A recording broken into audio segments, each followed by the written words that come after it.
Hello friends, welcome to self study guys. मैं हूं आपका दोस्त बंटी चौधरी। चलिए फ्रेंड्स, बात करने वाला हूं आपसे SSR के मैथमेटिक्स के प्रैक्टिस सेट के बारे में। गाइज, जैसा कि आप जानते हैं, हम आपके लिए प्रोवाइड कर रहे हैं आजकल मैथमेटिक्स के प्रैक्टिस सेट जो कि हैं आपके लिए इम्पोर्टेंट SSR के लिए। तो गाइज, जैसा कि आप जानते हैं, प्रैक्टिस सेट जो कर रहे हैं आप SSR के लिए, और हमने आपके लिए प्रोवाइड कर दिए हैं एक्स ग्रुप के लिए भी प्रैक्टिस सेट। और सबका सिलेबस, बात करें आपसे NDA SSR या बात करें आपसे एक्स ग्रुप के बारे में, तो सभी का सिलेबस क्या है, 12th स्टैंडर्ड का ही है। सभी में 12th स्टैंडर्ड का ही मैथमेटिक्स देखने को मिलता है, सिर्फ वाई ग्रुप को छोड़कर। तो गाइस, उम्मीद करते हैं आपको वीडियो पसंद आ रही होंगी। तो अगर ये भी वीडियो आपको पसंद आती है तो लाइक करिएगा, साथ ही अपने फ्रेंड्स के लिए शेयर करिएगा। अगर आप इस चैनल पर नए आए हैं तो प्लीज़ चैनल को सब्सक्राइब कर लीजिएगा, साथ ही अपने फ्रेंड्स के लिए शेयर ज़रूर कर दीजिएगा एक बार। चलिए स्टार्ट करते हैं। बेल आइकन को क्लिक कर लीजिए जिससे नोटिफिकेशन में आपको कोई देरी ना हो। फर्स्ट क्वेश्चन आपके सामने दे रखा है जिसमें आपसे बात कर रहा है समीकरण x² minus px plus q equal to 0, और आपसे बोल रहा है कि इसके मूल क्या हैं, क्रमागत संख्या हैं। मतलब आपसे बोल दिया ये क्या है, कॉन्जुगेटिव नंबर्स में है। इसके इसके रूट्स क्या हैं, जैसे मान लो एक अल्फ़ा है तो दूसरा क्या होगा, अल्फ़ा प्लस 1, मतलब कॉन्जुगेटिव हैं। क्लियर? तो चलिए करते हैं सॉल्व। आपसे पूछ रहे हैं इनमें से कौन सी कंडीशन जो है सेटिस्फाई होगी, मतलब कौन सी कंडीशन इसमें करेक्ट होगी। तो गाइज, अकॉर्डिंग टू क्वेश्चन जैसा उसने बोला है वैसे ही हम करके चलेंगे और आंसर अपना फाइंड करेंगे। तो चलिए कैसे करेंगे। हमने अपनी तरफ से लेट कर लिया अल्फ़ा प्लस, एक तो अल्फ़ा है, दूसरा अल्फ़ा प्लस 1 है। ठीक है, तो दोनों का एडिशन करेंगे। तो दोनों का एडिशन करते हैं तो क्या होता है, जब आप करते थे अल्फ़ा प्लस बीटा तो क्या होता था, माइनस का b अपॉन a होता था। माइनस का b अपॉन a होता था। कब होता था, जब आपके सामने इक्वेशन होती थी ax² plus bx plus c equal to 0। तो देखो यहाँ क्या है, b अपॉन a, तो b अपॉन a, लेकिन माइनस का साइन है। यहाँ कहीं माइनस है क्वेश्चन में? कहीं नहीं है। तो ये माइनस यहाँ पे अल्फ़ा प्लस बीटा का निकालते हो तो यहाँ पे माइनस का साइन होता ही है। ठीक है, और दोनों का प्रोडक्ट निकालते हैं, अल्फ़ा इंटू बीटा करते हैं तो क्या आता है, c अपॉन a। तो c ये रहा पॉजिटिव है और अपॉन a। क्लियर? तो चलिए, तो ये मान लो अल्फ़ा, ये बीटा है, तो अल्फ़ा प्लस बीटा क्या, तो माइनस का p करेंगे, p अपॉन 1 करेंगे, क्योंकि यहाँ पे क्या है, 1 है इसका कोएफिशिएंट। कुछ कोएफिशिएंट x² का कोएफिशिएंट यहाँ पे क्या है, यहाँ पे x² का कोएफिशिएंट क्या है, 1 है गाइस। जो 1 है यहाँ पे x² का कोएफिशिएंट, तो अपॉन में 1 आ गया एक ही जगह। क्लियर? तो माइनस का लेंगे p, और माइनस ऑलरेडी क्या है, p यहाँ दे रखा है, तो माइनस माइनस प्लस, इसलिए यहाँ पे क्या हो रखा है, प्लस का p है। अब मैं कर रहा हूँ अल्फ़ा इंटू बीटा करते थे तो क्या है, अल्फ़ा इंटू अल्फ़ा प्लस 1, तो क्या है, q के इक्वल होगा। तो यहाँ से निकालेंगे, दोनों को देखो सॉल्व करेंगे तो ये निकल के आया, यहाँ से देखो ये निकल के आ रही है कंडीशन। इतनी कंडीशन अगर आपसे हो जाती है तो आप क्या करेंगे आगे चल के। अब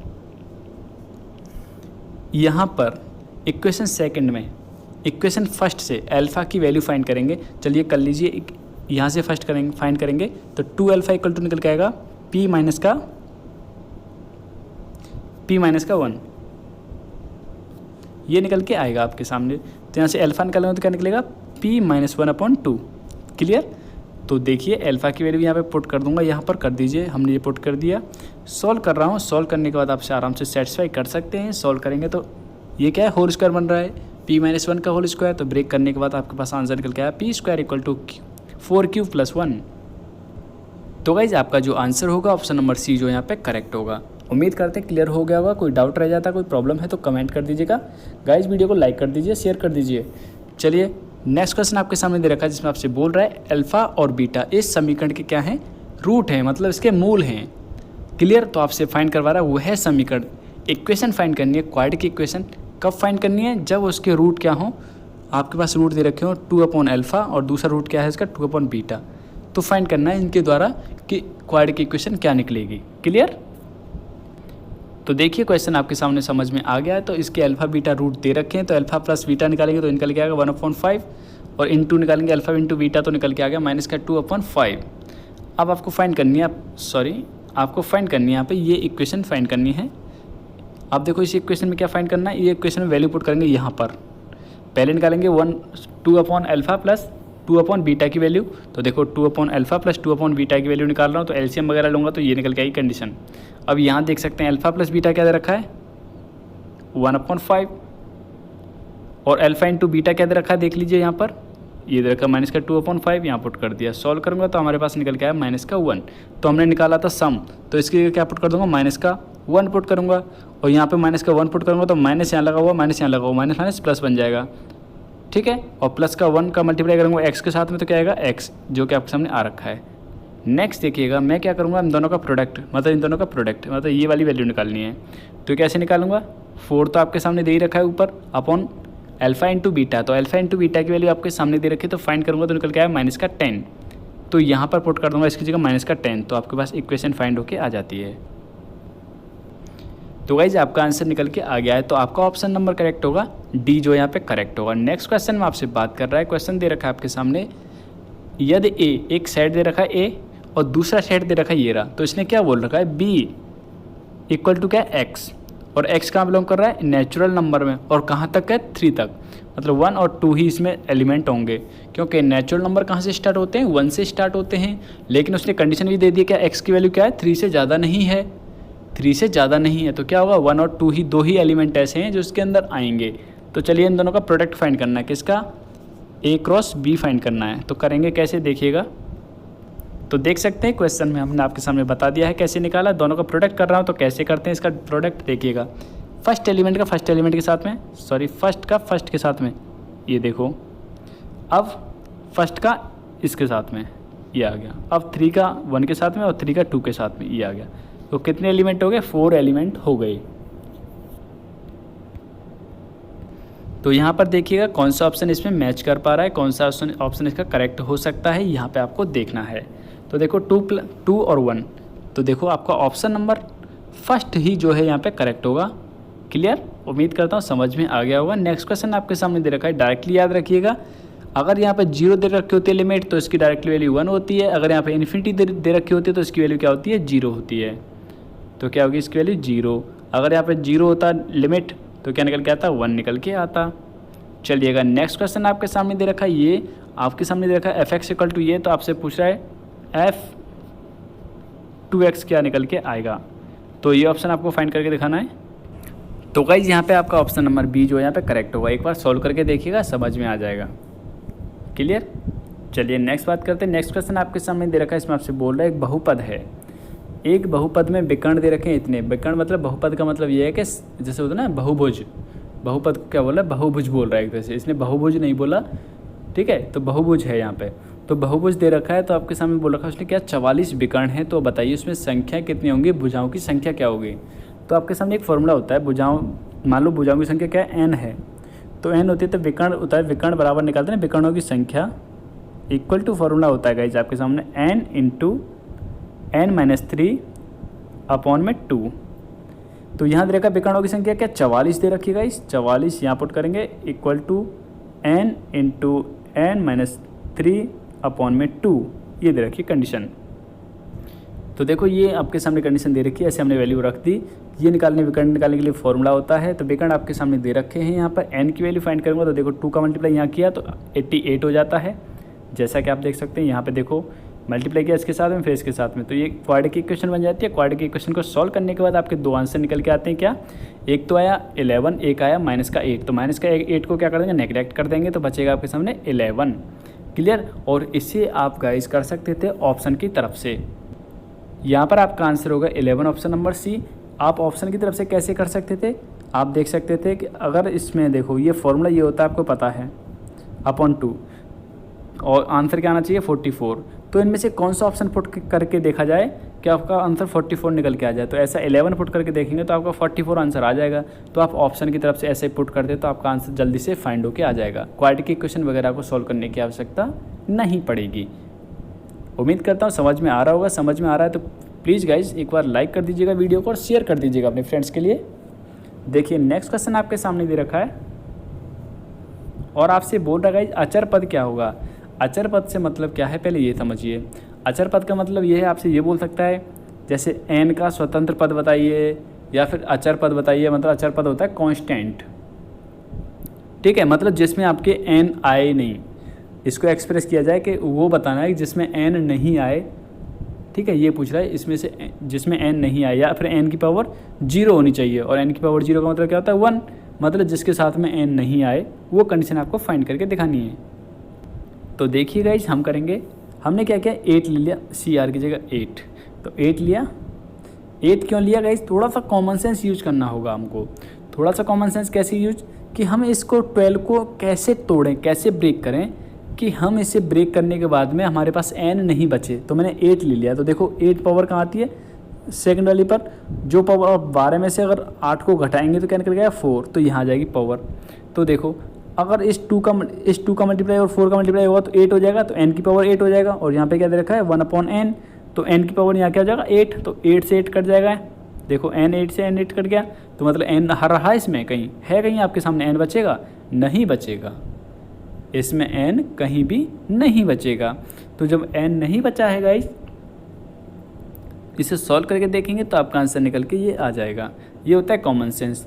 नहीं तो भाई वही टेक्निक अपनानी पड़ेगी पुरानी, जैसा कि आप जानते हैं। अगर कॉमन सेंस यूज नहीं कर पा रहे हो तो भैया एक ही ऑप्शन बचता है, वो आपका बचता है कि यहाँ लेके चलो r, यहाँ हो जाएगा 12 माइनस r इस 4 की जगह, और यहाँ 8 की जगह हो जाएगा r। यहाँ से पहले निकालेंगे n की पावर क्या निकल के आती है, यहाँ से देखो एक तो n यहाँ पे, एक n यहाँ पे, तो n की पावर निकल के आएगी कुछ आपके सामने r की फॉर्म में। और आपको इक्वलाइज किसके साथ करनी है? n की पावर 0 के इक्वल। मतलब इस कंडीशन को पुट करेंगे, मतलब जो पावर है ना इसकी, इसे 0 के इक्वल रख देंगे। जहाँ से आपकी क्या होगा? n की, यहाँ से पुट करेंगे, इसको रख देंगे, जो पावर है पावरों को इक्वल कर देंगे, क्योंकि बेस क्या है? दोनों इक्वल हैं, तो पावर्स को इक्वलाइज करेंगे। मतलब इस इक्वेशन के इक्वल में रखेंगे आप 0 को, तो यहाँ से क्या होगा? r की वैल्यू फाइंड हो जाएगी। और r की वैल्यू क्या निकल के आएगी आपके सामने? 8 निकल के आएगी। और जब फिर आप यहाँ पे 8 रखेंगे तब इसे सॉल्व करेंगे।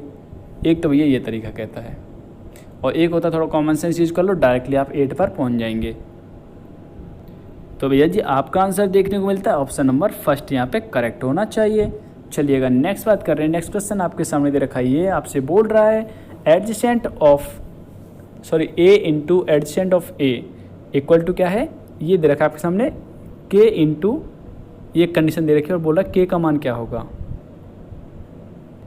तो देखिए गाइस क्वेश्चन आपके सामने लिखा हुआ है, तो हमने इसकी वैल्यू आपको फाइंड करनी है, k की वैल्यू आपको निकाल के दिखानी है। तो कैसे करेंगे? एडजेसेंट निकालेंगे। एडजेसेंट कैसे निकलता है? इनके स्थान बदल दो, तो दोनों जगह पे कॉस है गाइस, तो आपको अंदाज़ा नहीं पड़ेगा कि स्थान बदल दिए हैं, क्योंकि यहाँ भी कॉस है, यहाँ भी कॉस है। क्लियर? इनके स्थान बदल दिए। अब जो यहाँ पे हैं उनको कुछ नहीं करना है, उनको स्थान नहीं बदलना है, उनके स्थान नहीं बदलना है। कौन से? इसके स्थान नहीं बदलने हैं, केवल इनके चिन्ह बदलने हैं। अगर ये प्लस का है तो माइनस का कर देंगे, अगर ये माइनस का है तो इसे प्लस का कर देंगे। अगर दोनों प्लस के हैं तो दोनों को माइनस का कर देते हैं, अगर दोनों नेगेटिव के होते हैं तो दोनों को प्लस का कर देते हैं। मतलब इनके जहाँ सामने जो चिन्ह लगा रहता है ना, इनके सामने आमने सामने वालों के, तो इनके चिन्ह बदलते हैं और इनका स्थान बदलते हैं आपस में। क्लियर? तो देखो चिन्ह बदल दिए हैं, ये माइनस, ये प्लस का बन जाएगा, ये माइनस का हो गया, जो कि आपके सामने एडजेसेंट निकल गया है। अब क्या करना था? करना है हमें a into adjacent of a। तो a into adjacent of a क्या दे रखा? ये दे रखा। एडजेसेंट a निकाल लिया है, ये दे रखा। तो हम दोनों का मल्टीप्लाई करिए, मल्टीप्लाई करने के बाद यहाँ पे देख पा रहे हैं ये निकल के आती है कंडीशन यहाँ पर। तो देखो ये नेगेटिव है, ये पॉजिटिव है 0, ये पॉजिटिव है, ये नेगेटिव है 0। और आप जानते हैं इसकी वैल्यू क्या होती है? इस फॉर्मूले से 1 होती है, इसकी वैल्यू क्या होती है? 1 होती है। तो निकल के क्या है? इन दोनों का प्रोडक्ट निकाला, तो यहाँ पे देखिए ये निकल के आ रहा है। और देखो अब करेंगे कंपैरिजन। देखो क्या निकल के आ रहा है? ये निकल के आ रहा है। तो देखो ये निकल के आ रहा है। अब यहाँ पे k लिखा हुआ है, और देखो यहाँ पे कहीं है k नहीं है, तो यहाँ क्या होगा? 1 होगा। तो मतलब k की वैल्यू क्या होगी? 1 होगी। क्योंकि गाइज 1 क्या है? 1 तो एक ऐसा नंबर है कि जिसका मल्टीप्लाई कर दो तो इतना फ़र्क नहीं पड़ता, कोई फ़र्क नहीं पड़ने वाला 1 से। तो ऑप्शन नंबर बी आपका करेक्ट होगा। नेक्स्ट क्वेश्चन आपके सामने दे रखा है ये, तो आपको करना क्या है? आपको निकालना है यहाँ से a स्क्वायर, मतलब इस वाली कंडीशन को लेके a स्क्वायर निकालना है। तो आपको फाइंड करना है अल्फ़ा की वैल्यू क्या निकलेगी, बीटा की वैल्यू क्या निकलेगी। और आप बोलेंगे हमने भाई ये आइडिया कैसे लगा लिया कि अल्फ़ा की वैल्यू निकल, अल्फ़ा की और बीटा की वैल्यू क्या क्या निकलेगी। इसने अल्फ़ा की वैल्यू पूछी या बीटा की वैल्यू पूछी, उसमें ऐसा तो कहीं लिखा नहीं है क्वेश्चन में। लेकिन नहीं लिखा तो गाइस थोड़ा ऑप्शन की तरफ भी ध्यान देना होता है, क्योंकि ऑप्शन में क्या दे रखा है? अल्फ़ा की वैल्यू दे रखी है, बीटा की दे रखी है, अल्फ़ा की दे रखी है, बीटा की दे रखी है, अल्फ़ा की दे रखी है, बीटा की दे रखी है, अल्फ़ा की दे रखी है, बीटा की। मतलब आप यहाँ से पता लगा सकते हैं कि अल्फ़ा और बीटा की वैल्यू आपको फाइंड करनी है। सिंपली आपने ऑप्शन से पता लगाया, क्योंकि क्वेश्चन में तो आपसे कहीं बोल नहीं रखा है कि कंपेरिजन करके आंसर दो। तो देखिएगा इस क्वेश्चन आपके सामने ये दे रखा, तो हमने निकालेंगे a.a, मतलब a स्क्वायर निकालूंगा। तो मतलब ये लेके चल रहा हूँ आपके सामने। तो देखो हमने क्या किया? मल्टीप्लाई किया। मल्टीप्लाई करने के बाद आप देखो ये निकल सकते हैं, आपके सामने निकल के आ गए। अब क्या करेंगे? देखो ये भी a स्क्वायर के इक्वल है, ये भी a स्क्वायर के इक्वल है।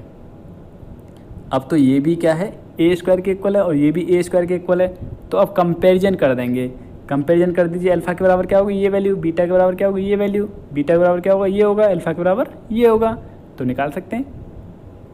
तो भैया जी आपका जो आंसर निकल के आता है ऑप्शन नंबर बी जो यहाँ पे करेक्ट बन जाता है। चलिएगा नेक्स्ट क्वेश्चन बात करते हैं। नेक्स्ट क्वेश्चन आपसे बात कर रहा है कि ए सदिश का मान है, मतलब ए सदिश का मान क्या है। तो आपका ऑप्शन नंबर यहाँ पे करेक्ट होता है, ये होता है। अब क्यों होता है देखो, मैं मान लेता हूँ एक ए ले लेता हूँ, एक कोई सेट अपनी तरफ से ले लेता हूँ वेक्टर। क्या वेक्टर ले रहा हूँ देखिएगा, समझिएगा तभी आप क्लियर कर पाएंगे। देखो मैं ले लिया ए आयोटा बी जे सी के। तो देखो ए की इस वैल्यू को यहाँ पे पुट करो, इसको पुट कर देंगे, अपनी तरफ से लेट किया है पुट कर देंगे कहाँ पर, यहाँ पर ए की जगह, और मल्टीप्लाई डॉट प्रोडक्ट किसके साथ में करना है, आई के साथ में करते हैं। तो गाइज आपको बता दूँ आई डॉट आई अगर होता है तो इसकी वैल्यू 1 होती है, अगर जे डॉट जे होता है तो इसकी वैल्यू भी क्या होती है 1 होती है। मतलब जब इक्वल वालों में होता है, मतलब आई का हो, जे का हो, या फिर के का हो, इनका अगर डॉट होता है तो 1 के इक्वल होता है। लेकिन अगर इनका क्रॉस कर दिया, जैसे आई इंटू आई कर दिया, मतलब क्रॉस लगा दिया, जैसे आई क्रॉस आई कर दिया तो इसकी वैल्यू 0 बन जाती है। लेकिन डॉट निकालते तो 1 के इक्वल है, अगर क्रॉस निकालते हैं तो 0 के इक्वल आता है। आई हो या फिर यहाँ पे जे इंटू जे हो, मतलब जे क्रॉस जे हो, या फिर के क्रॉस के हो, तो इन सब की वैल्यू 0 होगी। लेकिन यहाँ पे डॉट में क्या होता है, इन सब की वैल्यू 1 होती है। जैसे आई डॉट आई, के डॉट के, जे डॉट जे, इन सब की वैल्यू क्या होगी 1 होती है। लेकिन यहाँ पे कंडीशन क्या होती है, कंडीशन अप्लाई होगी, क्या होगी, अगर आई के अलावा आई के साथ में डॉट प्रोडक्ट अगर जे का हो गया तो इसका मतलब क्या होगा 0। अगर आई के साथ में के आ गया तो भी 0, अगर जे के साथ में के आ गया तो भी 0 डॉट में। लेकिन क्रॉस में कुछ अलग होता है। तो अभी आपके सामने डॉट के बारे में बात करें तो डॉट में ही करते हैं चलिए, क्योंकि ज़्यादा कन्फ्यूज हो जाओगे। इस वैल्यू को पुट कर रहा हूँ मैं आपके सामने ए की जगह, कहाँ पर, यहाँ पे पुट करने के लिए कहा मैंने क्या, A equal to A iota B J, sorry iota नहीं हो आई कैप है, और क्या है सॉरी सी के कैप, यहाँ पे पुट किया। तो आई के साथ में पहले आई कैप के साथ में हो रहा, तो आई का मल्टीप्लाई इसके साथ में होगा, क्योंकि इसके साथ 0 बन जाएगा, इसके साथ 0 बनेगा, क्योंकि आई डॉट जे क्या होता है 0 और आई डॉट के क्या होता है 0। लेकिन आई डॉट आई क्या होता है ए होता है, आई डॉट ए क्या, आई डॉट आई क्या हो जाएगा 1 होगा, तो आई डॉट आई मतलब ए आया यहाँ से निकल के, इसकी वैल्यू क्या निकल के ए। अब यहाँ पे पुट कर दो, ए तो आई इसके साथ में सिर्फ इसकी, और आगे ये भी तो लगा हुआ है आपके सामने, तो यहाँ लग गया इस तरीके से प्लस। अब यहाँ पे पुट कर दो यही ए की वैल्यू जो दे रखी है। अब ये क्या आ जाएगा, यहाँ से बी जे निकल के आएगा, यहाँ पे पुट करूँगा तो, और यहाँ पे पुट करूँगा तो क्या निकल के आएगा सी के निकल के आ जाएगा। और यही हमने क्या ए के इक्वल माना था, और यही यहाँ से भी क्या निकल के आ रहा है, वैल्यू पुट करने के बाद भी क्या निकल के आ रहा है ए के इक्वल निकल के आ रहा है। तो देख सकते हैं कौन सा ऑप्शन करेक्ट होगा, ऑप्शन नंबर फर्स्ट ही आपका करेक्ट होगा। नेक्स्ट बात करते हैं, नेक्स्ट क्वेश्चन आपके सामने दे रखा है गाइस, यहाँ आपके सामने दे रखा है साइन ब्रैकेट में दे रखा है x plus y equal to log x plus y. तो आपसे फाइंड करवा रहा है dy/dx क्या निकल के आएगा। तो समझ पा रहे हैं गाइस, क्वेश्चन आपके सामने हमने लिख लिया है, इसमें कुछ समझने वाली बात नहीं है। अब समझने वाली बात जो है आपके सामने आती है, साइन का करेंगे तो साइन का क्या होता है कॉस होता है। कॉस आपके सामने कर लिया है, क्योंकि साइन का डिफ्रेंशिएट करते हैं तो कॉस होता है। लेकिन जब करेंगे x और y का तो x का तो 1 होता है, और y का करेंगे तो dy/dx। अब नेक्स्ट इसका किया तो इसका कैसे आया, ये क्या है लॉग x प्लस वाई, तो लॉग x प्लस वाई का क्या हो जाएगा डिफ्रेंशिएट 1/x प्लस वाई। अब मैं करूँगा x प्लस वाई का तो क्या निकल के आएगा, ये कंडीशन आपके सामने निकल के आती है। तो अब करना क्या है, आपको मल्टीप्लाई कर लो इसका 1 के साथ में, फिर इसका इसके साथ में, ऐसे इसका इसके साथ में, इसका फिर इसके साथ में। तो देखो ऐसा करने के बाद देखो कर लिया हमने सबका। अब मैं क्या करूँगा dy/dx एक साइड में ले जाता हूँ, मतलब इसको इधर लेके आ जाता हूँ और इस वाली कंडीशन को इधर लेके चला जाता हूँ। देख सकते हैं, क्योंकि इसे इधर लेके आया तो माइनस का हो गया, और जब मैं इसे लेके गया था इधर तो ये माइनस का हो गया। यहाँ से निकालूंगा dy/dx, तो लेकिन निकालने से पहले ये देखिएगा ये वैल्यू और ये वैल्यू दोनों इक्वल नहीं है, एक ही चीज़ का अंतर है। अगर यहाँ से मैं माइनस कॉमन ले लेता हूँ तो ये तो हो जाएगा माइनस का, ये हो जाएगा प्लस का। तो देखो ये अंतर जो है हमने माइनस कॉमन ले लिया तो मिट गया। तो अब यहाँ से इससे ये वैल्यू कट जाएगी, तो यह माइनस लगा हुआ है, पहले लगा लिया हमने, कॉमन ले लिया था, तो क्या बचेगा -1। तो आंसर -1। तो आंसर होगा -1। तो गाइज़ मैं आपसे कहना चाहूँगा एक बार पेन कॉपी लेके खुद से ट्राई करिए, तभी आपको समझ में आएगा। किसी के अंदर कमी बताने से बेटर ना पहले खुद ट्राई करके देखो। अगर नहीं आता है, अगर तब आप पूछते हैं तो हमको भी अच्छा लगता है। अगर नहीं किया है आपने पेन कॉपी से तो गाइज़ इसमें कुछ नहीं कह सकते, क्योंकि कुछ टाइम पहले जब मैं वीडियो प्रोवाइड की थी उसमें प्रैक्टिस सेट कराए थे, तो वहाँ पे भी यही कहना था कि सर क्वेश्चन तो मिले थे पेपर में लेकिन हम कर नहीं पाए। ना करने का कारण क्या था? क्योंकि उन्होंने प्रैक्टिस साथ में नहीं की। चलिएगा, नेक्स्ट क्वेश्चन आपके सामने दे रखा है। ये आपसे पूछ रहा है dy/dx, तो कैसे करेंगे फाइंड? तो देख सकते हैं गाइस क्वेश्चन आपके सामने लिख लिया है। dy/dx आपसे फाइंड करवा रहा है, तो कैसे करेंगे? हमने क्या किया, दोनों तरफ स्क्वायर कर दिया है। स्क्वायर करने के बाद यहाँ से स्क्वायर रूट हट जाएगा, तो ये बनेगी कंडीशन।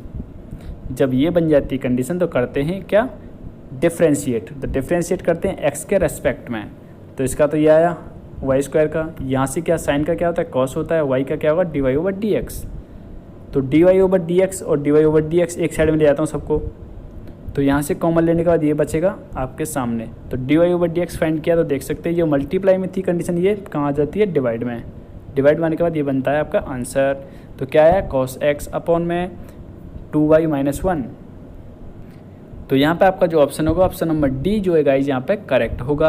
कोई डाउट रहता है, कोई प्रॉब्लम है तो कमेंट में। चलिएगा, नेक्स्ट क्वेश्चन आपके सामने ये आता है। अच्छा क्वेश्चन है गाइज, लेवल इसका अच्छा है। क्वेश्चन क्या दे रखा है आपके सामने, इंटीग्रेशन फाइंड करवा रहा है, बोल रहा है आपसे x⁴ + 1 अपॉन x² + 1। तो आपसे पूछा है इसका इंटीग्रेशन क्या होगा। तो देखिए गाइज इंटीग्रेशन करेंगे कैसे इसका समझिएगा।